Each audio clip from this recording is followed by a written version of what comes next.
পৃথিবীর অনেক দুর্লভ একটি জায়গাতে অবস্থিত ভয়ানক এক জেল, যেখানে মূলত থাকে পৃথিবীর সবচাইতে ভয়ানক কয়েদিরা। আর এই জেলখানার নিয়মকানুনগুলো এতটাই কঠিন ছিল যে সেখানে যদি কোনো সাধারণ কয়েদিরা যায় তাহলে তার পক্ষে সেই জেলখানায় বসবাস করাটা ছিল নরকের মতো। কারণ সেখানে কয়েদিদের উপর করা হয় ভয়ানক অত্যাচার, যেটা কোনো সাধারণ মানুষের পক্ষে সহ্য করা সম্ভব নয়। তাই সেই জেলখানাকে পৃথিবীর জাহান্নামও বলা হয়ে থাকে। আর এই জেলখানার টর্চারগুলো দেখলে যে কোনো সাধারণ মানুষের আত্মা কেঁপে উঠবে। এমনই এক ভয়ানক জেলখানায় চলে আসে মাইক নামক একজন ব্যক্তি, যে কিনা খুবই সহজ সরল এবং ভালো একজন মানুষ ছিল।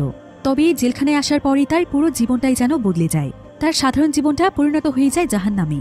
তবে পরবর্তীতে তার সঙ্গে কি ঘটেছিল আর সে কিভাবেই বা পৌঁছে গিয়েছিল এমন ভয়ানক জেলখানাতে, এই মুভির গল্পটি সাধারণ কোনো জেলখানার গল্প নয়, বরং এই পুরো গল্পটিতে আমাদের সমাজের বাস্তব চিত্রগুলোই ফুটে উঠেছে। মানুষ যে আসলে কতটা ভয়ঙ্কর এবং নির্মম হতে পারে সেটাই আমরা দেখব আজকের এই পুরো মুভিটির গল্পে। তাহলে চলুন ঘুরে আসা যাক ভয়ানক এক জেলখানার গল্প থেকে। তো গল্পটি শুরু হয় আমেরিকার একটি শহরে, যেখানে আমরা মাইক নামক একজন ব্যক্তিকে দেখতে পাই। মাইক পেশায় ছিল একজন ইঞ্জিনিয়ার। সে মূলত একটি স্টিল ফ্যাক্টরিতে কাজ করে থাকে। সে একজন আমেরিকান নাগরিক হলেও সে তার কাজের জন্য বর্তমানে রাশিয়াতে আছে। মাইকের পরিবার বলতে রয়েছে শুধুমাত্র তার ওয়াইফ জুলিয়া। আর জুলিয়া এবং সে একে অপরকে অনেক ভালোবাসে। যদিও মাইকের আর্থিক অবস্থা তেমন একটা ভালো ছিল না, কিন্তু সে তার জীবনে অনেক সুখী ছিল, কারণ তার মতো তার ওয়াইফও তাকে অনেক ভালোবাসত। কিন্তু সে যেহেতু চাকরির জন্য তার ওয়াইফের কাছ থেকে দূরে থাকতো, তাই তার ওয়াইফ সবসময় তার জন্য অপেক্ষা করত। তবে মাইক অনেক কষ্টে ছুটি নিয়ে কয়েক মাস পর পর তার ওয়াইফকে দেখতে যেত। এভাবেই তাদের জীবন অনেক ভালোই কাটছিল। এরপর দেখতে দেখতেই তাদের অ্যানিভার্সারির দিন চলে আসে। তাই মাইক সেদিন ছুটি নিয়ে তার বাড়িতে ফিরছিল। আর তার ওয়াইফ তার সঙ্গে ফোনে কথা বলতে বলতে তাকে সারপ্রাইজ দেওয়ার জন্য সমস্ত জিনিসপত্র রেডি করছিল। আর জুলিয়া আজকে অনেক খুশি ছিল, কারণ অনেকদিন ধরে সেই দিনটির অপেক্ষায় রয়েছে। কিন্তু জুলিয়া যখন কাজ করতে করতে মাইকের সঙ্গে কথা বলছিল, ঠিক তখনই হঠাৎ করেই তাদের বাড়ির ইলেকট্রিসিটি অফ হয়ে যায়। জুলিয়া তখন মাইককে লাইনে রেখে বাড়ির সার্কিট চেক করতে যায়। আর কিছুক্ষণের মধ্যেই সে লাইনটিকে ঠিক করে ফেলে। এবার মাইক এখানে জুলিয়াকে বলে যে তাদের অ্যানিভার্সারি উপলক্ষে কাল সে তাকে বিচে ঘুরতে নিয়ে যাবে। এটা শুনে তো জুলিয়া অনেক খুশি হয়ে যায়। মাইক তাকে জানায় যে আর মাত্র 10 মিনিটের মধ্যে সে বাড়িতে পৌঁছবে। কিন্তু ঠিক এমন সময় জুলিয়ার কাছে একজন ব্যক্তি চলে আসে। আর এই ব্যক্তি প্রায় অনেকদিন ধরেই জুলিয়ার উপর নজর রাখছিল। তাই আজকে সে সুযোগ পেয়ে জুলিয়ার উপর ঝাঁপিয়ে পড়ে, কারণ সে জানত যে জুলিয়ার হাজবেন্ড বাড়িতে থাকে না। জুলিয়া এখানে সেই ব্যক্তির হাত থেকে বাঁচার অনেক চেষ্টা করছিল, কিন্তু সেই ব্যক্তি তার উপর টর্চার করতে শুরু করে। জুলিয়া এতে প্রচন্ড জোরে চিৎকার করছিল। আর জুলিয়ার সমস্ত আওয়াজ ফোনের মাধ্যমে মাইক শুনতে পাচ্ছিল। মাইক এতে একদম অস্থির হয়ে যায়। সে যত দ্রুত সম্ভব গাড়ি চালাতে শুরু করে, কারণ সে বুঝতে পেরেছিল যে তার ওয়াইফ অনেক বড় বিপদে পড়েছে। আর সে একটি চাকু দিয়ে জুলিয়াকে মেরে ফেলছিল। যদিও জুলিয়া বাঁচার আপ্রাণ চেষ্টা করছিল, কিন্তু কিছুতেই কোনো লাভ হয় না। এদিকে মাইক তাড়াহুড়ো করে কোনো মতে তার বাড়িতে পৌঁছে যায়। তবে ততক্ষণে অনেক দেরি হয়ে গিয়েছিল। বাড়িতে পৌঁছে সে তার ওয়াইফের কোনো আওয়াজই পাচ্ছিল না। এরপর সে অনেক সাহস করে যখন তাদের ড্রয়িং রুমে প্রবেশ করে, তখন সে একটি সোফার উপর তার ওয়াইফকে দেখতে পায়। আর সে তার ওয়াইফের কাছে গিয়ে বুঝতে পারে যে তার ওয়াইফ মারা গিয়েছে। মাইক তো এটা কিছুতেই বিশ্বাস করতে পারছিল না। এক মুহূর্তের জন্য যেন তার দমটা বন্ধ হয়ে যাচ্ছিল। তো মাইক যখন তার ওয়াইফকে জড়িয়ে ধরে কাঁদছিল, ঠিক তখনই তার পেছনে সেই ব্যক্তিটি চলে আসে। আর সে তার মাথায় আঘাত করে সেখান থেকে দৌড়ে পালিয়ে যায়। কিন্তু মাইক সঙ্গে সঙ্গে দৌড়ে সেই লোকটির পিছু করতে শুরু করে। তবে বাহিরে এসে কোথাও সে তাকে দেখতে পাচ্ছিল না। কিন্তু কিছু সময় পরে সে সেই ব্যক্তিকে একটি বাসের মধ্যে দেখতে পায়। তাই সে দৌড়ে গিয়ে কোনো মতে সেই বাসটিকে থামায়। আর সে বাসের ভেতরে ঢুকেই সেই ব্যক্তিকে মারতে শুরু করে। কিন্তু সেই ব্যক্তি এখানে চাকু দিয়ে মাইককেও মেরে ফেলতে চাইছিল। তবে মাইকের সঙ্গে সে পেরে ওঠে না। সে কোনো মতে সেখান থেকে দৌড়ে পালিয়ে যাচ্ছিল। তবে মাইকে তখন উল্টো তার হাতে চাকুটি নিয়ে তাকে ধাওয়া করছিল। আর সেটা আবার সেখানে থাকা কয়েকজন পুলিশ দেখতে পায়। ফলে সেখান থেকেই তাদের দুজনকেই অ্যারেস্ট করে নিয়ে যাওয়া হয়। কিন্তু সে অপরাধী ব্যক্তি আসলে ছিল অনেক ধনী একজন মানুষ। তাই কিছুদিনের মধ্যেই সে জামিন পেয়ে যায়। মাইক আদালতে সেই ব্যক্তির অপরাধের কথা জানানোর পরও কেউ সেই লোকটির বিরুদ্ধে কোনো ব্যবস্থা নেয় না, বরং মাইকের বিরুদ্ধেই ওয়ারেন্ট বেরিয়ে যায়। তার উপর ভয়ানক এক মিথ্যে মামলা দেয়া হয়। বলা হয় যে তার ওয়াইফের মৃত্যুর পেছনে সেও দায়ী। আর এমন সময় আদালতে মাইকের সামনে সেই ব্যক্তি আসে এবং সে মাইককে উপহাস করে বলে যে তার নাম হচ্ছে সার্জিও। যদি তার কিছু করার থাকে তাহলে সে যেন করে দেখায়, কারণ সমস্ত জজদেরকে সে আগেই কিনে নিয়েছে। তাই সে চাইলেও তার বিরুদ্ধে কিচ্ছু করতে পারবে না। এমনকি সে বলে যে তার ওয়াইফের কাছে গিয়ে তার নাকি অনেক মজা লেগেছে। মাইক এতক্ষণ সবকিছু চুপচাপ সহ্য করছিল, কারণ সে ছিল অনেক সহজ সরল একজন মানুষ। কিন্তু সার্জিওর এমন কথা শুনেই মাইক যেন পাগলের মতো হয়ে যায়। সে তার পাশে দাঁড়িয়ে থাকা একজন পুলিশের কাছ থেকে একটি গান নিয়ে নেয় এবং সকলের সামনে কোর্টের ভেতরেই সার্জিওকে গুলি করে মেরে ফেলে। এরপর সঙ্গে সঙ্গেই মাইক একদম শান্ত হয়ে যায়। তবে সকলের সামনে সে যেহেতু সার্জিওকে হত্যা করেছে, তাই এবার আদালতে তাকে যাবজ্জীবন কারাদণ্ড দেওয়া হয় এবং তাকে ইনহিল নামক একটি জেলে পাঠানোর অর্ডার দেওয়া হয়। এবার কোর্টের রায় শেষ হলে মাইকের সঙ্গে সঙ্গে একটি কয়েদিদের বাসে উঠিয়ে নেওয়া হয়। আর তাকে সোজা নিয়ে যাওয়া হয় ইনহিল নামক সেই কারাগারে, যেটা কিনা লোকালয় থেকে অনেক দূরে অবস্থিত ছিল। আর এটা মূলত ছিল রাশিয়ার অনেক ভয়ানক একটি কারাগার। এই কারাগারটিতে মূলত সেই সমস্ত কয়েদিদেরকে আনা হতো যারা কিনা অনেক ভয়ানক এবং বিপজ্জনক এবং যারা অনেকবার অন্যান্য কারাগার থেকে পালিয়েছিল। কিন্তু এটা ছিল এমন একটি কারাগার যেখান থেকে কখনোই কোনোভাবে কোনো মানুষের পালানো সম্ভব নয়। এমনকি এই জেলের পরিবেশও ছিল একদম নরকের মতো। তাই অনেক মানুষই এই জেলটিকে পৃথিবীর জাহান্নাম বলেই জানত। এখানকার গার্ডরাও কয়েদিদের সঙ্গে একদমই ভালো আচরণ করত না। তো অনেক কয়েদিদের সাথে মাইকেও এখানে নিয়ে আসা হয়। আর কারাগারের প্রথম দিনেই তারা মাইকের সঙ্গে অনেক বাজে আচরণ করে। মাইককে তারা মারধর করে একটি রুমের মধ্যে পাঠিয়ে দেয়। আর সেখানে মাইক এবং সমস্ত নতুন কয়েদিদেরকে তাদের চুল ফেলে দিয়ে তাদের পোশাক চেঞ্জ করে দেওয়া হচ্ছিল। এখানে আবার মাইক তার প্যান্টের ভেতর তার ওয়াইফের একটি ছবি লুকিয়ে রেখেছিল, যেটা ছিল তার কাছে তার ওয়াইফের শেষ স্মৃতি। কিন্তু সেখানকার অফিসার মাইককে সার্চ করে এগুলো খুঁজে পেয়ে যায়। যদিও মাইক এখানে বারবার অনুরোধ করছিল যে তারা যেন অন্তত এই রিংটি তার সঙ্গে রাখতে দেয়, কারণ এই রিংটি তার ওয়াইফের শেষ স্মৃতি। কিন্তু অফিসাররা এখানে তার কাছ থেকে সবকিছু নিয়ে নেয়, এমনকি তাকে সকলের সামনে অনেক মারধরও করে। সেই সাথে অফিসার এখানে মাইকের ওয়াইফের ছবি দেখে খুবই নোংরা ভাষায় কথা বলে। তো এরপর মাইককে কমিউনাল সেল নামক একটি জায়গাতে নিয়ে যাওয়া হয়, যেটা কিনা অনেক অন্ধকার একটি জায়গা ছিল। তাই মাইকের কাছে এই জায়গাটি অনেক ভয়ানক লাগছিল। তো এবার রাতের বেলা যখন সেখানে সমস্ত কয়েদিরা ঘুমিয়েছিল, তখন মাঝরাতে সেখানে বেশ কয়েকজন গার্ড আসে। আর সেখানে বিলি নামক একজন কয়েদি ছিল। গার্ডেরা তখন জোর করে বিলিকে ধরে নিয়ে যায়। বিলি আসলে অন্যান্য কয়েদির চাইতে দেখতে অনেক সুন্দর ছিল, তাই প্রতিদিন রাতে এখানকার প্রভাবশালী কয়েদিদের রুমে জোর করে বিলিকে ঢুকিয়ে দেওয়া হয়। আর আজকে তাকে দিয়ে আসা হয় অ্যান্ড্রে নামক একজন ভয়ানক কয়েদির সেলে, যেখানে তাকে প্রচুর পরিমাণে শারীরিক নির্যাতন করা হয়। এই অ্যান্ড্রে আসলে ছিল রাশিয়ান একজন মাফিয়া এবং এই জেলের অনেক ভয়ানক একজন ফাইটার। আর তার দলের লোকেরা এসে এখানকার অফিসারকে প্রতিনিয়ত টাকা দিয়ে যায়, তাই অফিসাররা তাকে এসব অন্যায় করতে সাহায্য করে। এবার সকালবেলা যখন কয়েদিদেরকে সেল থেকে বাইরে নিয়ে আসা হচ্ছিল, তখন মাইক এখানে বিলিকে দেখতে পায়।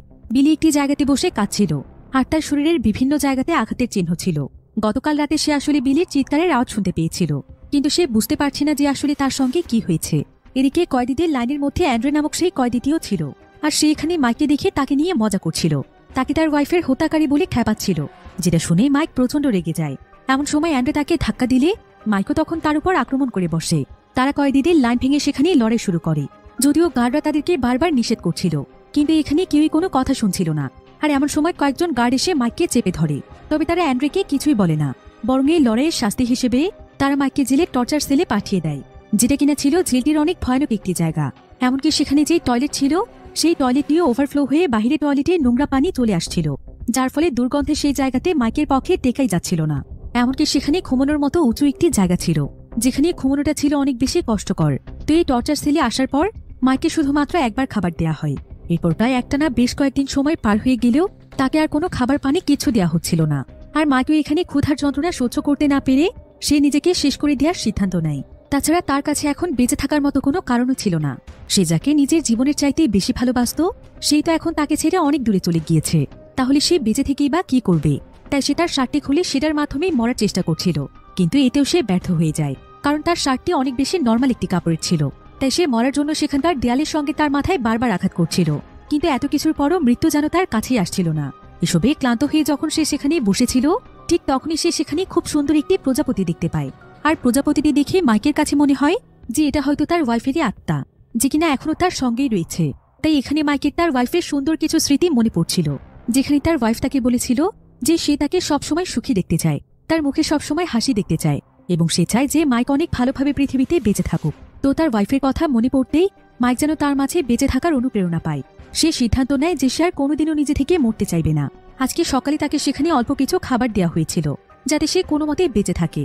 তবে নিজেকে মেরে ফেলার জন্য মাইক সেই খাবার খায়নি, কিন্তু প্রজাপতিটি যখন সেই খাবারটির উপর গিয়ে বসে, তখন মাইক সেই খাবারটি তার হাতে নিয়ে খেতে শুরু করে। এবার কয়েকদিন পর মাইককে সেই টর্চার সেল থেকে বের করা হয়, আর তাকে আজকে নতুন একটি সেলে পাঠিয়ে দেওয়া হয়। তবে সেই সেলটিতে আরও একজন কয়েদি ছিল, যার নাম ছিল ফিউরিয়াস। সে দেখতে অনেক ভয়ানক ছিল, এমনকি সে প্রায় 3টি মার্ডার করে এখানে এসেছে। তাই মাইকের কাছে সেখানে থাকতে বেশ ভয় লাগছিল।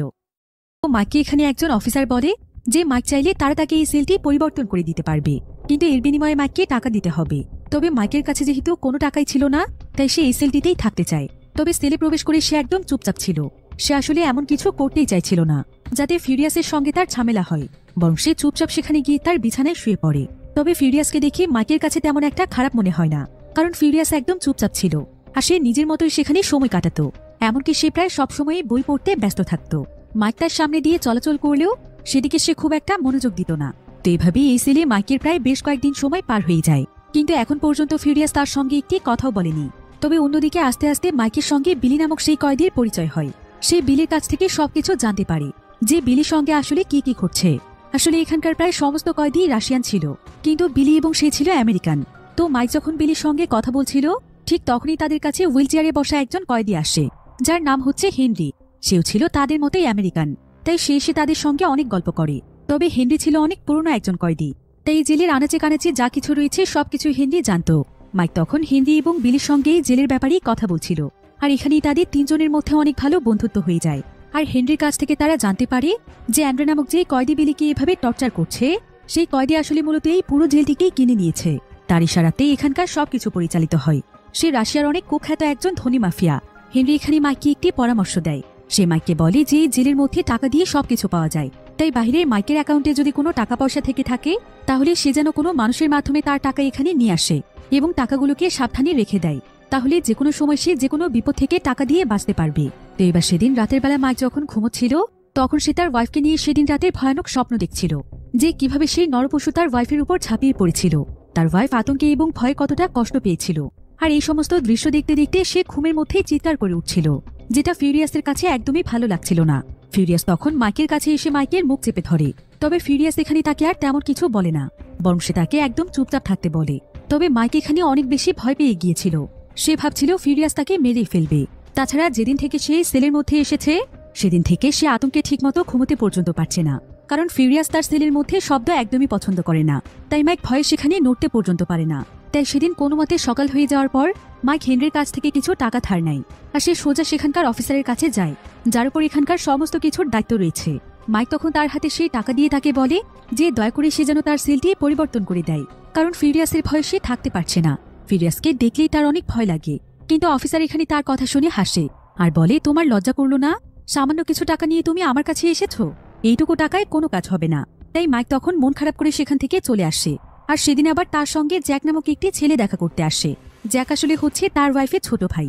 তো জ্যাক এখানে মাইককে বলে যে সে যেন একদম মন খারাপ না করে, তার ভাগ্যে যা ছিল তাই হয়েছে। তাছাড়া সে তো নিজের হাতে তার ওয়াইফের হত্যাকারীকে শাস্তি দিয়েছে, এর থেকে বড় পাওনা আর কি হতে পারে। তাছাড়া জুলিয়াকেও তারা খুব সুন্দরভাবে দাফন করেছে, আর সে একজন উকিলের মাধ্যমে চেষ্টা করছে মাইকের শাস্তি কিছুটা কমানো যায় কিনা। তাই মাইককে কোনো টেনশন করতে হবে না। এরপর জ্যাক মাইককে কিছু টাকা দেয় এবং বলে যে সে শুনেছে যে জেলের মধ্যে বিভিন্ন জায়গাতে টাকার প্রয়োজন হয়, তাই মাইক যেন এই টাকাগুলো তার প্রয়োজন মতো খরচ করে। মাইক তখন জ্যাককে ধন্যবাদ জানায়। এবার পরের দিন মাইক সহ আরো অনেক কয়েদিকে একটি জায়গাতে নিয়ে আসা হয়। আর এখানে আসার পর মাইক জানতে পারে যে এভাবে কয়েদিদেরকে জেলের বাইরে নিয়ে এসে এখানে কাজ করানো হয়। আর এই কাজগুলো ছিল অনেক পরিশ্রমের কাজ, কিন্তু বাধ্য হয়ে প্রত্যেকটি কয়েদিকে কাজগুলো করতে হয়, যেটার বিনিময়ে তাদেরকে সামান্য পরিমাণ টাকা দেওয়া হয়। আর এই টাকাগুলো তারা জেলের মধ্যে খরচ করতে পারবে। তো এখানে প্রত্যেকটি কয়েদি অনেক পরিশ্রম করে কাজ করছিল, কিন্তু মাইক আসলে এই ধরনের কাজ কোনোদিনও করেনি, তাই সে সহজেই এই কাজগুলো করতে পারছিল না। তখন একজন অফিসার এসে তাকে অনেক গালাগাল দিচ্ছিল, তাই মাইক তখন অন্যান্য কয়েদির দেখা দেখি চেষ্টা করছিল ভালোভাবে কাজগুলো সম্পন্ন করার। এবার কাজ শেষ হলে যখন তারা আবারও কারাগারে ফিরে আসে, তখন তাদের সবাইকে দুপুরের খাবার খাওয়ানোর জন্য নিয়ে যাওয়া হয়। মাইক, বিলি, হেনরি এবং আরো একজন নতুন কয়েদির সঙ্গে খেতে বসেছিল। তবে বিলিকে দেখতে পেয়ে এমন সময় সেখানে অ্যান্ড্রে চলে আসে। আর অ্যান্ড্রে তাদের সবাইকে দুর্বল পেয়ে তাদেরকে বিভিন্ন আজে বাজে কথা বলতে থাকে, এমনকি সে তাদের খাবারগুলো নষ্ট করে দিয়ে চলে যায়। কিন্তু তাদের কারোই সাহস ছিল না অ্যান্ড্রের সঙ্গে লড়াই করার, তাই সেদিন তাদেরকে না খেয়েই থাকতে হয়। এবার কারাগারের মাঠে এসে মাইক দেখতে পায় যে এখানে নাকি প্রতিনিয়ত স্পার্কা নামক একটি গেম হয়। আর এই গেমটি মূলত আয়োজন করা হয় কয়েদিদেরকে নিয়ে, যেখানে কারাগারের সবচাইতে শক্তিশালী কয়েদিরাই অংশ নেয়। আর এই গেমটি সবকিছুই মূলত পরিচালনা করে এখানকার জেনারেল। তবে এই প্রত্যেকটি ম্যাচ শুরু হওয়ার আগে এখানে যে কোনো দুজন কয়েদিদের মধ্যে ভয়ানক ফাইট হয়।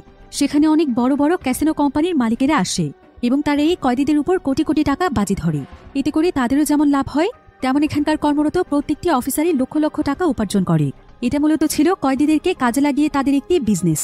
তাছাড়া অনেক ধনী গেস্টরা এই ম্যাচগুলো এনজয় করতে আসে, তারা অফিসারদেরকে অনেক টাকা দিয়ে যায়। এমনকি এখানকার জেনারেলও বিভিন্ন কয়েদিদের উপর বাজি ধরে থাকে। বিশেষ করে অ্যান্ড্রে ছিল তার সবচাইতে প্রিয় খেলোয়াড়, কারণ অ্যান্ড্রে হচ্ছে অনেক শক্তিশালী। তাই অ্যান্ড্রের উপর সে যতবারই বাজি ধরেছে, অ্যান্ড্রে ঠিক ততবারই জিতেছে।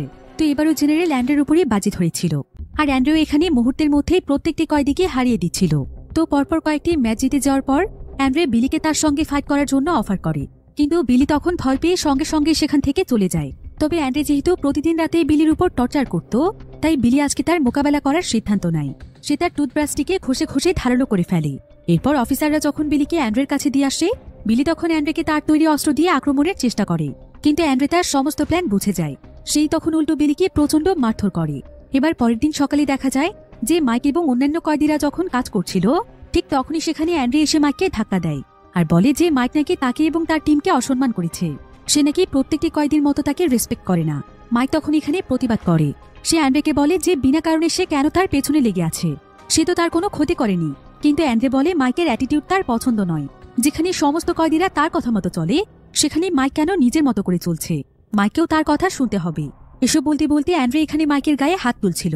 মাইক তখন অফিসারকে এই ব্যাপারে নালিশ করে যে অ্যান্ড্রে তাকে শুধু শুধু জ্বালাতন করছে, কিন্তু অফিসারও এখানে অ্যান্ড্রের পক্ষে ছিল। সে অ্যান্ড্রেকে একটি কথাও বলে না, এমনকি বাকি কয়েদিরাও ভয় পেয়ে তাদের নিজ নিজ কাজে চলে যায়। আর এদিকে অ্যান্ড্রে এবং তার সঙ্গীরা মিলে মাইককে প্রচন্ড মারধর করে, তাকে মাটিতে ফেলে তারা ইচ্ছে মতো লাথি মারতে থাকে। এখানে কোনো দোষ না করেও মাইককে আবারও সেই টর্চার সেলে যেতে হয়, যেখানে কিছুদিন আগেই তাকে শাস্তি দেওয়া হয়েছিল। তবে মাইকের এখন আর কিছুই করার ছিল না, তাকে এখানেই থাকতে হবে। তবে আজকে এই সেলের দেয়ালের মধ্যে মাইক একটি ক্র্যাক দেখতে পায়, যেটা হয়তো দেয়ালটিতে কোনো আঘাতের ফলে হয়েছে। এমনকি সে একটু পরপরই দেয়ালের অপর প্রান্ত থেকে একটি আওয়াজ শুনতে পায়। সে বুঝতে পারে যে দেয়ালের অপর প্রান্তে হয়তো আরেকটি সেল রয়েছে, যেখানে তার মতোই কোনো কয়েদি আছে।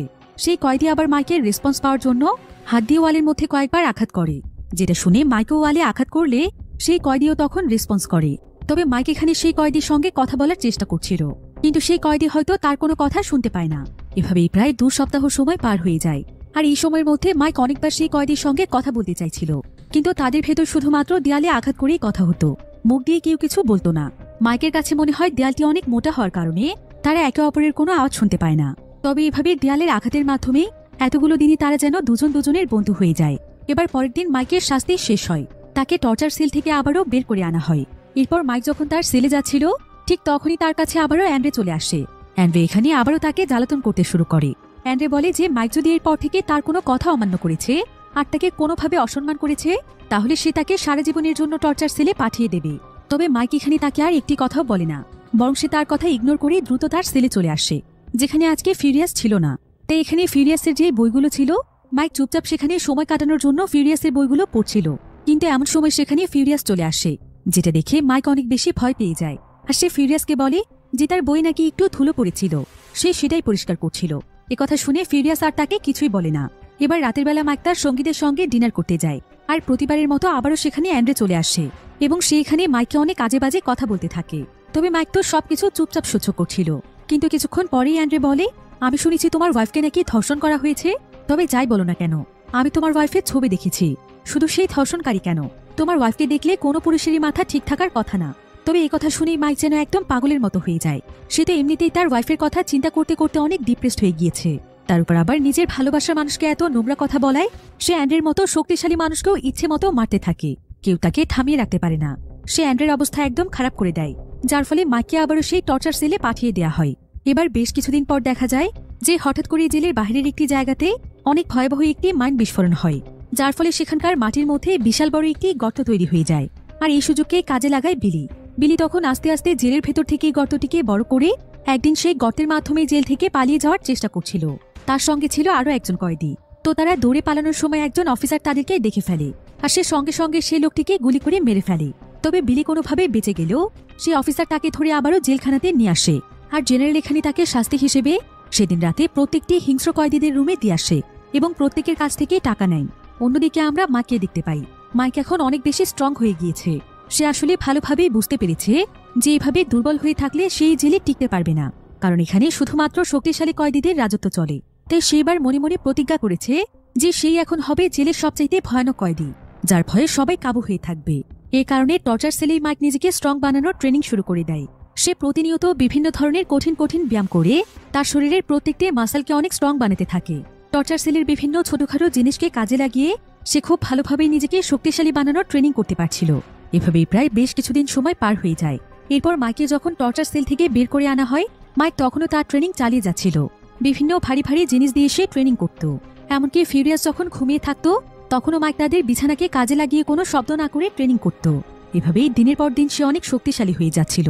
তবে তার এই ট্রেনিং এর ব্যাপারে কেউ জানত না।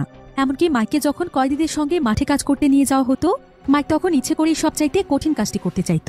এভাবে করে সে আরো স্ট্রং হয়ে যায়। আস্তে আস্তে সে অনেক ভারী ভারী জিনিসও তুলতে পারে। যদিও বেশ কয়েকদিন ফিউরিয়াস মাইকের এই বিষয়টি লক্ষ্য করে, কিন্তু সে এতে খুশি ছিল। সে তার কোনো ব্যাপারে কিছুই বলে না। এবার বেশ কয়েকদিন পর স্পার্কা ফাইটিং এ আবারও ফাইটের আয়োজন করা হয়, যেখানে প্রতিবারের মতো অ্যান্ড্রে ছিল প্রধান ফাইটার। আর এবার অ্যান্ড্রের বিপরীতে ফাইট করবে মাইক। তাই অ্যান্ড্রে তো ফাইটের আগেই তাকে নিয়ে অনেক মজা করছিল, কিন্তু মাইক এই ফাইট নিয়েছিল খুবই সিরিয়াস, কারণ এতগুলো দিন সে এই দিনটির জন্যই ট্রেনিং করেছে। এবার কিছুক্ষণের মধ্যেই ফাইট শুরু হলে দেখা যায় যে মাইক যেহেতু এই ধরনের ম্যাচের আগে কোনোদিনও খেলেনি, তাই তার শরীরে শক্তি থাকা সত্ত্বেও সে অ্যান্ড্রেকে নিয়ন্ত্রণ করতে পারছিল না। হাজার চেষ্টা করেও সে অ্যান্ড্রেকে একটি আঘাত করতে পারছিল না। অ্যান্ড্রে তো এখানে তাকে মারতে মারতে তার অবস্থা খারাপ করে দেয়, এমনকি তার চোখের মধ্যেও সে এতটা জোরে আঘাত করে যে মাইক সবকিছু একদম ঝাপসা দেখছিল। তবে এখানে মাইকের তার ওয়াইফের কথা মনে পড়ে যায়, যে কিভাবে সেই নরপশু তার ওয়াইফের উপর টর্চার করেছিল, আর অ্যান্ড্রে তার ওয়াইফকে কতটা বাজে কথা বলেছে। এসব মনে পড়তেই মাইক তার মাঝে আবারও সাহস ফিরে পায়। সে অ্যান্ড্রের পা ধরে তাকে এমন জোরে আছাড় দেয় যে অ্যান্ড্রে তার নিয়ন্ত্রণ হারিয়ে ফেলে, আর মাইক তাকে অনবরত মারতে থাকে। সকলে তো এতে একদম অবাক হয়ে যায়, এমনকি অফিসাররাও এটা বিশ্বাস করতে পারছিল না যে অ্যান্ড্রে এত বাজেভাবে মার খাচ্ছে। মাইক অ্যান্ড্রেকে সকলের সামনে মারতে মারতে রক্তাক্ত করে ফেলে। এই প্রথমবার কোনো কয়েদি অ্যান্ড্রেকে হারাতে পেরেছে, তবে মাইক তো অ্যান্ড্রেকে মেরেই ফেলতে চাইছিল। আর এখানে মাইকের এমন ভয়াবহ রূপ দেখে প্রত্যেকটি কয়েদি অনেক ভয় পেয়ে যায়। এখানে যে অফিসাররা বাজি ধরতে এসেছিল তারা অনেক টাকার বাজি হেরে যায়। জেনারেলেরও অ্যান্ড্রের জন্য অনেক লস হয়ে যায়। আর এই ঘটনার পর অ্যান্ড্রে তার সমস্ত পপুলারিটি হারিয়ে ফেলে। সে এরপর আরও বেশ কয়েকটি ম্যাচেও মাইককে হারাতে পারে না। ফলে আস্তে আস্তে অফিসাররাও মাইকের পক্ষে চলে আসে, আর জেনারেল এখন মাইকের উপরই বাজি ধরে। ফলে তার অনেক টাকা লাভ হচ্ছিল। তাই সে কিছুদিন পরপরই বিভিন্ন ম্যাচের আয়োজন করছিল, যেখানকার প্রধান ফাইটার হচ্ছে মাইক। আর মাইকও দিনের পর দিন নিজেকে আরও বেশি যোগ্য প্রমাণ করার জন্য জেনারেলের কথা মতো বিভিন্ন কয়েদিদের সঙ্গে ফাইট করত। সে অনেক হিংস্রভাবে তাদেরকে মারত। তবে এসব কিছুর পেছনে সবচাইতে লাভ হতো জেনারেলের, কারণ জেনারেল মাইককে যেন তার হাতের পুতুল বানিয়ে ফেলেছিল। সে মাইককে ব্যবহার করে প্রচুর পরিমাণে টাকা উপার্জন করত। আর মাইকও আস্তে আস্তে অনেক বেশি বদলে গিয়েছিল। তার ভেতরে আগের মতো সেই সরলতা ছিল না। তবে মাইকের এই বিষয়টি বিলির কাছে একদমই ভালো লাগে না, কারণ সে মাইককে তার সরলতার জন্যই অনেক পছন্দ করত। এমনকি ফিউরিয়াসের কাছেও বিষয়গুলো ভালো লাগছিল না। তারা দুজন আসলে খুব ভালোভাবেই বুঝতে পেরেছিল যে জেনারেল শুধুমাত্র মাইককে তার লাভের জন্য ব্যবহার করছে। তাই প্রত্যেকটি ম্যাচে আসলে মাইক জিতছে না, বরং বাজি ধরে জিতে যাচ্ছে জেনারেল। এবার আজকের ম্যাচ শেষ করে মাইক যখন তার রুমে আসে তখন সে তার চুল দাড়ি সবকিছু কেটে ফেলছিল। তবে এমন সময় সেখানে ফিউরিয়াস চলে আসে। ফিউরিয়াস দেখতে পায় যে মাইক একদম তার চেহারাই বদলে ফেলেছে, তাকে পুরোপুরি একজন মাফিয়া গ্যাংস্টারের মতোই দেখাচ্ছে। তাই ফিউরিয়াস প্রথমবারের মতো মাইকের সঙ্গে কথা বলে। সে এখানে মাইককে বলে, জানো মাইক, তোমার সরলতাকে আমি অনেক পছন্দ করতাম। তুমি এখন নিজেকে যেটা দেখানোর চেষ্টা করছো তুমি আসলে সেটা নও। দয়া করে নিজের পাওয়ারের জন্য নিজের সত্যিকারের তুমিকে হারিয়ে ফেলো না। আর এই কারাগারে শক্তিশালী হওয়াটা ঠিক আছে, কিন্তু অফিসারদের হাতের পুতুল হয়ে যেও না। তাদেরকে তোমার উপর বাজি ধরে জিততে দিও না, ওরা তোমাকে ব্যবহার করছে। তবে মাইক এখানে শুধু চুপচাপ তার কথাগুলো শোনে, সে আর একটি কথাও বলে না। এবার কিছুদিন পর রাশিয়ার ইন্ডিপেন্ডেন্স ডে ছিল, আর এটা যেহেতু একটি রাশিয়ান কারাগার ছিল তাই কারাগারের সবাই এই দিনটিকে পালন করতে অনেক ব্যস্ত হয়ে পড়েছিল। ফলে বিলির কাছে আজকে অনেক বড় একটি সুযোগ রয়েছে এখান থেকে পালিয়ে যাওয়ার, কারণ বিলি আর এখানে একদিনও থাকতে চাইছিল না। এখানে তার প্রত্যেকটি মুহূর্তই যেন নরকের মতো কাটছিল। প্রতিদিন রাতে টর্চার সে সহ্য করতে পারছে না, আর তাকে আজকে পালাতে সাহায্য করবে হেনরি। আসলে হেনরি যেহেতু এই কারাগারের সবকিছু জানতো, তাই এই কারাগারের চাবি কোথায় থাকে সেটাও তার জানা আছে। ফলে হেনরি অনেক কষ্ট করে বিলিকে কারাগারের চাবি এনে দেয়। বিলি তখন তাকে মন থেকে ধন্যবাদ জানায়। এরপর সে বিদায় নেওয়ার জন্য মাইকের কাছে চলে যায়, আর সে মাইককে জানায় যে সে আজকে এখান থেকে চলে যাচ্ছে। এদিকে মাইকের আজকে স্পেশাল একটি ফাইট ছিল, আর আজকে তার সঙ্গে ফাইট করার জন্য অন্য একটি কারাগার থেকে ফালিয়া নামক একজন কয়েদিকে আনা হয়েছে, যে কিনা অনেক ভয়ানক একজন ফাইটার ছিল। তো তারা এখানে প্রথমে একে অপরের সঙ্গে পরিচিত হয়, কিন্তু আজকে যেহেতু ইন্ডিপেন্ডেন্স ডে ছিল তাই তাদের ফাইটটি স্থগিত করে আজকে তাদেরকে আনন্দ করতে বলা হয়। এবার সেদিন রাতের বেলা পার্টিতে যখন সবাই ডিনার করতে ব্যস্ত ছিল তখন এই সুযোগে বিলি পালিয়ে যাওয়ার চেষ্টা করছিল, কিন্তু ঠিক তখনই সেখানে জেনারেল চলে আসে আর তারা বিলিকে ধরে ফেলে। এখানে আমরা জানতে পারি যে হেনরি আসলে বিলিকে ধোঁকা দিয়েছে। হেনরি নিজে জেনারেলকে বিলির ব্যাপারে সবকিছু বলে দিয়েছে। সামান্য কিছু মেডিসিনের বিনিময়ে সেই কাজটি করেছে, কারণ এই মেডিসিনগুলো না খেলে সে অনেক অসুস্থ হয়ে যায়। তবে হেনরি যখন জেনারেলকে বিলির ব্যাপারে সবকিছু বলছিল তখন সেই সবকিছু আড়ালে থেকে দেখতে পেয়েছিল ফিউরিয়াস। তবে বিলি তো এটা কোনোভাবেই কল্পনাও করতে পারেনি যে হেনরি তার সঙ্গে এমন করবে। তো জেনারেল এখানে বিলিকে আবারও বন্দী বানিয়ে ফেলে। এবার পরের দিন কারাগারে আবারও ফাইটের আয়োজন করা হয়, আর ফালিয়াকে বলা হয় যে যদি সে কোনোভাবে এই ফাইটে জিততে পারে তাহলে তার জন্য স্পেশাল গিফট রয়েছে। আর ফালিয়া আসলে ছিল অনেক শক্তিশালী, সে অনেক শক্তিশালী ফাইটারদেরকেও হারিয়ে দিয়েছে। তাই আজকে প্রথমবার মাইক যেহেতু ফালিয়ার সঙ্গে লড়ছে তাই মাইক তার কৌশলগুলো ধরতে পারছিল না, ফলে ফালিয়া খুব সহজেই ম্যাচটি জিতে যায়। এরপর সেদিন রাতের বেলা ফালিয়াকে তার প্রাইজ দেওয়া হয়, আর এই প্রাইজ আসলে ছিল বিলি। অফিসাররা ফালিয়াকে বিলির রুমে প্রবেশ করিয়ে দেয়, তবে বিলি যেন আজ একদম স্তব্ধ হয়ে যায়। সে আজ কোনো প্রতিবাদ করে না। আর পরের দিন সকালে দেখা যায় যে বিলি তার সেলের মধ্যে অনেক খারাপ অবস্থায় পড়ে আছে। তার শরীরে শত শত আঘাতের চিহ্ন ছিল। ফালিয়া আসলে তার উপর এতটা অত্যাচার করেছে যে সে এখন তার জীবনের শেষ মুহূর্ত গুনছে। তবে তার এমন খারাপ অবস্থাতেও কেউ তার কাছে আসছিল না। কিন্তু এমন সময় বিলিকে মাইক দেখতে পায়। সে দ্রুত তখন বিলির কাছে আসে, আর বিলি এখানে তার মৃত্যুর আগে মাইককে বলে যে এখানকার সবাই মাইককে ব্যবহার করছে, তাই মাইক যেন কোনোভাবেই তাদের হাতের পুতুল হয়ে না থাকে। মাইক যেন তার সত্যিকারের রূপে আবারও ফিরে আসে, কারণ পৃথিবীতে শত শত বছর কোনো খারাপ মানুষ হয়ে বাঁচার চাইতে অন্তত একদিন ভালো মানুষ হয়ে মৃত্যুবরণ করাটা অনেক বেশি আনন্দের। এসব কথা বলতে বলতে বিলি সেখানেই মারা যায়। বিলির এই মৃত্যু মাইকের মনে অনেক বেশি দাগ কেটে গিয়েছিল, কারণ এখানকার প্রত্যেকেই বিলির উপর অনেক বেশি টর্চার করেছে। একজন ছেলে মানুষের উপর নরপশুদের মতো নির্যাতন চালিয়েছে। এবার কিছুক্ষণের মধ্যেই তাদের ফাইটিং ম্যাচ শুরু হয়, যেখানে ফিউরিয়াস এবং মাইক ফাইট করবে। কিন্তু মাইকের এখানে বারবার বিলির কথা মনে পড়ছিল, তাই সে সেখানে চুপচাপ বসে থাকে। সে আজ থেকে আর ফাইট করতে চাইছিল না। কিন্তু এমন সময় সেখানে ফাইট করতে ফালিয়া চলে আসে, আর সে তার সঙ্গে ফাইট করতে শুরু করে দেয়। তবে মাইক আজকে তাকে একবারের জন্য আঘাত করছিল না। কিন্তু এদিকে মাইকের উপর বাজে ধরেছিল জেনারেল, তাই মাইকের এমন অবস্থা দেখে জেনারেল অনেক রাগ করছিল। কিন্তু মাইকের এভাবে চুপচাপ দাঁড়িয়ে থাকার কারণে ফালিয়া খুব সহজেই এই ম্যাচটি জিতে যায়। কিন্তু জেনারেল এতে প্রচন্ড রেগে গিয়েছিল, তাই সে তখন মাইককে শাস্তি দেওয়ার জন্য ট্রেনে সেখান থেকে নিয়ে যায়, কারণ মাইক জানিয়ে দিয়েছিল যে আজকের পর থেকে সে আর ফাইট করবে না। এরপর দেখা যায় যে মাঠের মাঝখানে একটি পিলারের সাথে সে মাইকের হাতগুলো উঁচু করে তাকে সেখানে বেঁধে রেখেছে, আর সেখানে প্রচন্ড রোদ ছিল, তাই মাইকের সেখানে থাকতে অনেক কষ্ট হচ্ছিল। কিন্তু ঘন্টার পর ঘন্টার সময় পার হয়ে গেলেও তারা মাইকের বাঁধন খুলে দেয় না। অন্যদিকে আমরা ফিউরিয়াসকে দেখতে পাই, যেখানে একটি জায়গাতে হেনরিকে একা পেয়েছিল, তাই সে সুযোগ বুঝে হেনরির কাছে আসে। তার কাছে আবার ছোট্ট একটি কেরোসিনের বোতল ছিল। ফিউরিয়াস তখন হেনরির শরীরে কেরোসিনগুলো ঢালতে থাকে। হেনরি তো এতে অনেক ভয় পেয়ে যায়, আর সে জানতে চায় যে ফিউরিয়াস তার সঙ্গে কেন এমন করছে। ফিউরিয়াস তখন বলে কারণ সে সহজ সরল একটি ছেলের বন্ধু হয়ে শেষ পর্যন্ত তাকে ধোঁকা দিয়েছে, এমনকি তার জন্য বিলিকে মরতে হয়েছে। সেদিন যদি সে বিলিকে সত্যিই পালাতে দিত তাহলে বিলির জীবনটা বেঁচে যেত। সে বিলির মৃত্যুর জন্য দায়ী, তাই তারও বাঁচার কোনো অধিকার নেই। তবে হেনরি এখানে ফিউরিয়াসের কাছে বারবার ক্ষমা চাইছিল, কিন্তু ফিউরিয়াস তখন তার শরীরে আগুন লাগিয়ে দেয়, ফলে হেনরি সেখানেই মারা যায়। অন্যদিকে আমরা মাইককে দেখতে পাই। একটানা প্রায় বেশ কয়েকদিন সময় পার হয়ে গেলেও জেনারেল মাইককে সেখানেই ঝুলিয়ে রেখেছিল। কেউ তাকে একটিবারের জন্য সাহায্য করতে আসে না। রোদ, ঝড়, বৃষ্টি সবকিছুই তাকে স্পর্শ করে চলে যায়, কিন্তু এতে তারও যেন কোনো অনুভূতি ছিল না। সে কষ্ট পেতে পেতে নিজের সমস্ত অনুভূতিকেই যেন হারিয়ে ফেলেছে। কিন্তু এত কষ্টের পরও সে কোনোভাবেই ফাইট করতে রাজি ছিল না, কারণ সে জানত সে ফাইট করে জিতলে জিতে যাবে এখানকার অসৎ অফিসাররা। কিন্তু জেনারেল সিদ্ধান্ত নিয়েছে যে মাইক যতদিন পর্যন্ত ফাইট করতে রাজি না হবে ততদিন পর্যন্ত তাকে এভাবেই ঝুলিয়ে রাখা হবে। তবে অন্যদিকে জেলের আরও বড় দুজন গ্যাংস্টার ছিল, তাদের প্রত্যেকেরই টিম ছিল অনেক বড়। তো এই দুজন গ্যাংস্টার যখন প্রতিনিয়ত মাইকের অবস্থা লক্ষ্য করছিল তখন মাইকের জন্য তাদের অনেক খারাপ লাগছিল, কারণ অ্যান্ড্রের জন্য একসময় তারা এই জেলে থাকতে পারছিল না, আর আজকে এই মাইককে কিনা এতটা কষ্ট সহ্য করতে হচ্ছে। এসব কথা চিন্তা করে এই দুই গ্যাংস্টারের টিম এখন এক হয়ে যায়।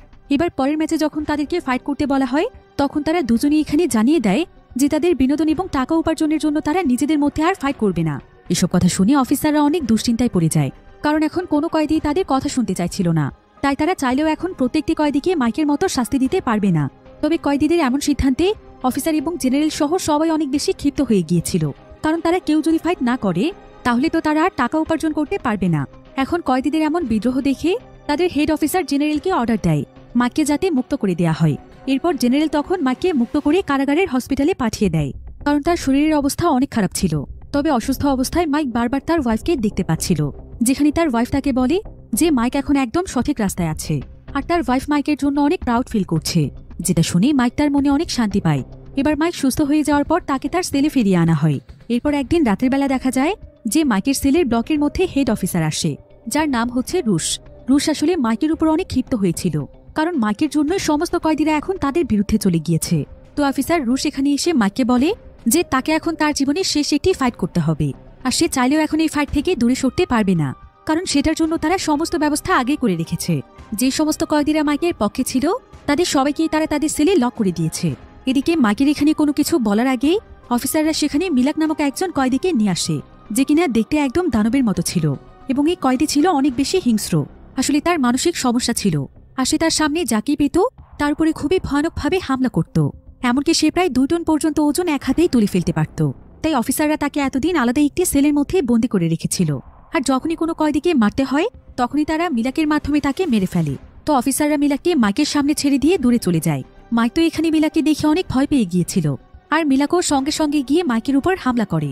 সে মাইককে একটি খেলনার মতো করে এদিকে ওদিকে ছুঁড়ে মারতে থাকে, যেটা দেখে অফিসাররা অনেক মজা পাচ্ছিল। আর এক পর্যায়ে মিলাক তো মাইকের গলা চেপে ধরে তাকে মেরেই ফেলছিল। কিন্তু এমন সময় মাইকের সামনে একটি দরজা ছিল। মাইক তখন তার একটি হাত দিয়ে সেই দরজার উপর বাড়ি দিতে থাকে। এতে করে দেখা যায় যে মিলাক একদম শান্ত হয়ে যায়, আর সে মাইককে ছেড়ে দিয়ে সেখানে কিছুক্ষণ চুপচাপ দাঁড়িয়ে থেকে সেও একটি দেয়ালের মধ্যে তার হাত দিয়ে বাড়ি দিতে থাকে। আর এখানে আমরা জানতে পারি যে মিলাক আসলে আর কেউ নয়, বরং সে হচ্ছে সেই কয়েদি যে কিনা মাইকের পাশেরই টর্চার সেলে থাকতো, এবং মাইকের সঙ্গে সে হাত দিয়ে বাড়ি দিয়ে কথা বলতো। আর মিলাককে দেখে মাইকও বুঝতে পেরেছিল যে মিলাকে আসলে হচ্ছে সেই কয়েদি, তাই সে হাত দিয়ে বাড়ি দিয়ে তার কাছ থেকে বাঁচার চেষ্টা করছিল। এদিকে মিলাকও যখন এখানে মাইককে চিনতে পারে, তখন সে মাইকের কাছে এসে মাইকের চেহারায় হাত বুলিয়ে দেয়। সে ইশারায় তার কাছে ক্ষমা চাইতে থাকে, কারণ মিলাক আসলে মাইককে নিজের বন্ধু মনে করে। কারণ এই জেলের মধ্যে মাইকে হচ্ছে একমাত্র ব্যক্তি যে কিনা মিলাকের সঙ্গে কথা বলার চেষ্টা করেছিল। এদিকে মিলাকের এমন কাণ্ড দেখে অফিসার রুশ এবং তার সঙ্গীরা তো একদম অবাক হয়ে যায়। আর জেনারেল এখানে মাইকের উপর রেগে গিয়ে তাকে মেরে ফেলার জন্য তার দিকে বন্দুক তাক করে। মাইক তখন এখানে চিৎকার করে বলে যে তারা যদি তাকে এখানে মেরেও ফেলে, তাও সে আর তাদের জন্য লড়বে না, তাদের স্বার্থের জন্য সে কোনো মানুষকে আঘাত করতে পারবে না। এদিকে মিলাক যখন তার বন্ধুর বিপদ বুঝতে পারে, তখন মিলাক দৌড়ে এসে অনবরত অফিসারদের উপর হামলা শুরু করে। সে এক এক করে প্রত্যেকটি অফিসারকে উপরে তুলে আছাড় মারতে থাকে। মিলাক এবং মাইকের সমস্ত ঘটনা দেখে কয়েদিরাও অনেক বেশি উৎসাহিত হয়ে যায়। তারাও এবার অফিসারদের বিরুদ্ধে রুখে দাঁড়ায়, আর তারা সবাই মিলে তাদের প্রত্যেকেরই সেলের দরজা ভেঙে ফেলে এবং বাইরে বেরিয়ে এসে অফিসারদের সঙ্গে লড়াই করতে শুরু করে। এভাবেই সেখানে অনেক বড় একটি ঝামেলা শুরু হয়ে যায়। এর মাঝে দূর থেকে একজন অফিসারের গুলিতে মিলাক সেখানে মারা যায়। মাইক এতে অনেক বেশি কষ্ট পেয়েছিল, মিলাকের জন্য তার অনেক খারাপ লাগছিল। এরপর সে এখানে মিলাককে মন থেকে অনেক শ্রদ্ধা জানিয়ে একটি কাপড় দিয়ে সুন্দর করে তার চেহারা ঢেকে দেয়। এদিকে সমস্ত কয়েদিরা যখন অফিসারদের সঙ্গে লড়াই করতে ব্যস্ত ছিল, তখন মাইক সোজা চলে যায় ফিউরিয়াসের সঙ্গে কথা বলতে। সে এখানে ফিউরিয়াসকে জানায় যে ফিউরিয়াস তাকে ঠিকই বলেছিল যে সে যেন নিজের আসল রূপে ফিরে আসে। সে যতই তার রূপ পাল্টে খারাপ সাজার চেষ্টা করুক না কেন, কিন্তু ভেতর থেকে সে কখনোই কোনো খারাপ মানুষ হতে পারেনি। আর বিলি তাকে একটা কথা বলেছিল যেটা তার সারা জীবন মনে থাকবে, সেটা হলো খারাপ মানুষ হয়ে 1000 বছর বাঁচার চাইতে ভালো মানুষ হয়ে অন্তত একদিন বাঁচাটাও আনন্দের বিষয়। এরপর মাইক ফিউরিয়াসকে তার জীবনের সমস্ত ঘটনা বলে যে কিভাবে সে জেল পর্যন্ত এসেছে, আর তার এবং তার ওয়াইফের সঙ্গে কতটা নির্মম ঘটনা ঘটেছিল। এরপর এই জেলে এসে হাজারো অত্যাচার সহ্য করার পরে সে নিজেকে পাল্টে ফেলতে বাধ্য হয়েছে।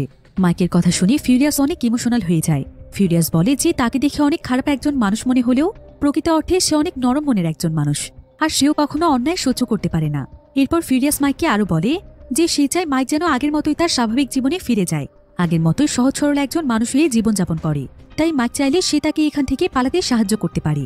এরপর ফিউরিয়াস মাইককে তার সঙ্গে করে তার সেলে নিয়ে যায়, আর সে মাইককে কিছু জরুরি কাগজপত্র দিয়ে বলে যে এখানে সেই সমস্ত অফিসারদের বিরুদ্ধে সমস্ত প্রমাণ রয়েছে যারা এই কারাগারের মধ্যে দুর্নীতি করছে, এমনকি এই কারাগারের মধ্যে কয়েদিদের সঙ্গে কি কি অন্যায় করা হয় সেই সমস্ত বিষয়ের প্রমাণ সে এখানে জমা করে রেখেছে। এমনকি এখানে যে ফাইটিং এর মাধ্যমে বাজি ধরা হয় সেই ব্যাপারেও সকল তথ্য আছে। তাই মাইক যেন তার সঙ্গে করে এগুলো নিয়ে যায় এবং পরবর্তীতে সে যেন কোর্টে গিয়ে এগুলো জমা দিয়ে দেয়। সেই সাথে ইউএস গভর্নমেন্ট এবং মিডিয়ার সামনে গিয়ে যেন সে সবকিছু বলে দেয়। অন্যদিকে কারাগারের এমন ভয়াবহ পরিস্থিতি দেখে অফিসাররা খবর দিয়ে আরো অনেক পুলিশকে তাদের কারাগারে নিয়ে আসে। এরপর সবাই মিলে আবারও একসঙ্গে কয়েদিদেরকে বন্দী বানাতে থাকে।